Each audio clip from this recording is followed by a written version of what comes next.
Okey, kita sambung lagi. Yang ni kira part kedua lah nah sebab 10 minit selalunya tak cukup kalau nak buat tutorial ni. Okey, lepas tu kita tekanlah update kalau kita nak ni lah nanti kawan-kawan tekan save lah nah. Okey. So settle untuk Google Classroom. So Google Classroom tu dia akan nampak macam mana? Macam ni lah. Dia naik macam ni. Macam tadi Rosie ambil Google Classroom untuk Mac 3-1 aku fikir kan. So dia naik warna biru. Kemudian nak masukkan link untuk Telegram. Untuk Telegram, nanti kawan-kawan tekan add. Lepas tu macam mana nak ambil dulu dia punya nama. Lepas tu macam mana nak ambil dia punya URL dia. Buka kita punya channel Telegram. Tekan yang bahagian atas ni. Lepas tu tekan yang 3 titik ni. Ambil manage channel. Kemudian kita ambil dekat invite link ni. Kita copy link. Okay. Copy link tu kita paste lah dekat kita punya my link tadi ni. Dekat URL ni. Dan step yang berikutnya tu masih lagi sama macam tadi. Ini Rosie tukar lah. Image dia jadi image Telegram. Okay. Lepas kita dah siap semua link yang kita nak masukkan, Rosie ada tambah satu lagi link iaitu link mereka nak contact melalui WhatsApp. Okay. Contohlah nanti kita bubuh kat bawah tu sebarang persoalan boleh hubungi. Kalau URL untuk WhatsApp ni kita just bubuh https ni titik bertindih /www.whatsapp.my kat sini nah. my.rosiputeri.com pula. Okay, my. Lepas tu kita pilihlah sama macam tadi type dia. Dia punya background color. Lepas tu image yang kita nak bubuh. Kemudian kita tekan save. Kawan-kawan tekan save lah. Rosie tekan update lah. Okay. Lepas tu dia punya kedudukan dia ni, kedudukan contohlah bila kita buat kan kedudukan dia ikutlah kita ingat nak bubuh Google Classroom ke dulu, lepas tu nak buat Telegram ke dulu, ikutlah. Kita nak susun dia, kita boleh adjust. Sebagai contoh, yang sebarang persoalan boleh hubungi ni nak letak dekat atas sekali. Boleh. Kita bawa saja. Maksudnya kita hold dekat yang garisan 2 tepi ni. Kita bawa saja bagi dia naik duduk ke atas sekali. Contoh. Okey.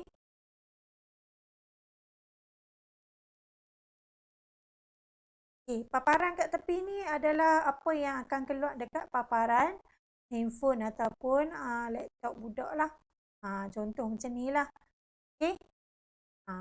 Kalau macam Rosie suka sebarang persoalan ni duduk kat bawah sekali. So, Rosie bawa lah turun ke bawah balik.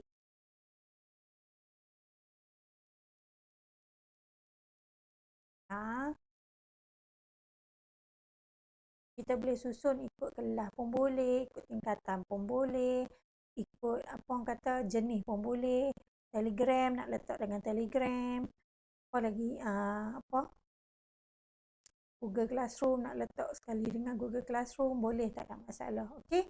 So bila kita dah puas hati dah dekat sini, kita boleh preview macam mana dia punya kita punya link ni akan jadi. So kita tekan dekat sini.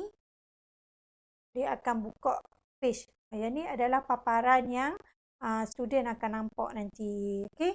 So, kita boleh tengoklah dekat sini pun kita boleh check balik sama ada lah kita nak susun Google Classroom ya, tiba-tiba dia naik duk ada Telegram satu kat sini ke. So, kita boleh adjust balik sekali. Okay. Okay. So, nanti macam mana paparan pula bila budak tekan kita punya link ni. Okey, contoh paparan. Sebab tadi kita cuma ambil kita punya paparan, apa orang kata, kita punya akses ke kita punya Google Classroom. Ni akses kepada kita punya apa, e-form kita ataupun kita kata Google Form kita kan. So, macam mana kalau student tekan tu, macam mana paparan dia? Okey, contoh. Kita tekan je link ni. Kita try je mana-mana link. Contoh Okay, link tu dia akan bawa lah ke page paparan yang student akan nampak. Yang ni lah yang student akan nampak nanti. Dia kena isi nama penuh. Dia pilih dia punya kelas yang mana. Lepas tu subjek apa. Lepas tu kalau dia tak hadir, Dia kena nyatakan sebab. Okey, yang ni boleh sebagai option je lah. Maksudnya kita buat compulsory, dia masuk ke tak masuk kelas, dia tetap kena isi link. So, nanti kalau dia tak hadir tu, kita tahulah, kita ada record lah, kita kata tu kan. Okey. So, yang ni paparan kalau kita tekan untuk Google Form tadi, e-kehadiran. Okey, kalau untuk Google Classroom pula, contoh Roshi tekan. Okey, paparan student macam mana pun, dia tetap kena login guna dia punya email dia. Okey, dia kena login dululah, barulah dia boleh join kita punya kelas. Okey, kalau dia dah biasa join kita punya kelas, so dia automatik dia akan masuklah dekat dia punya kelas dia. Okey, yang next kita nak tengok Telegram channel. Contoh Telegram channel ni dia buka terus kepada kita punya Telegram lah. Kelas kita kalau dia belum pernah join kita punya Telegram, dia kena join dululah baru dia boleh masuk paparan ni. Okey. Sama saja. So, dia menggunakan satu link saja di mana kita letak button untuk depa masuk. So, senanglah untuk kita. Kiranya kita tak payah teruk-teruk nak bagi banyak link dekat student. So, kadang-kadang tu first kita nak kena bagi link kehadiran, kemudian nak bagi link Google Classroom, contohlah kan. Macam Roshi memang akan ada ketiga-tiga link ni. E-kehadiran, Google Classroom dengan Telegram channel. So, bayangkan kalau kita ada 8 kelas ke, 6 kelas ke, 6 darab 3 dah jadi 18 link dah. Kita nak kena copy paste, takut kita tersilap copy lah kan. So, bila ada satu link macam ni je senang.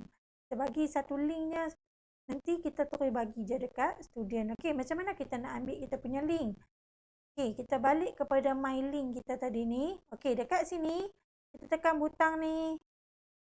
Dia automatik copy kita punya link. So, kawan-kawan bolehlah bagi link ni dekat kita punya student. So, nanti dia boleh terus akses je dekat link tu. Okey.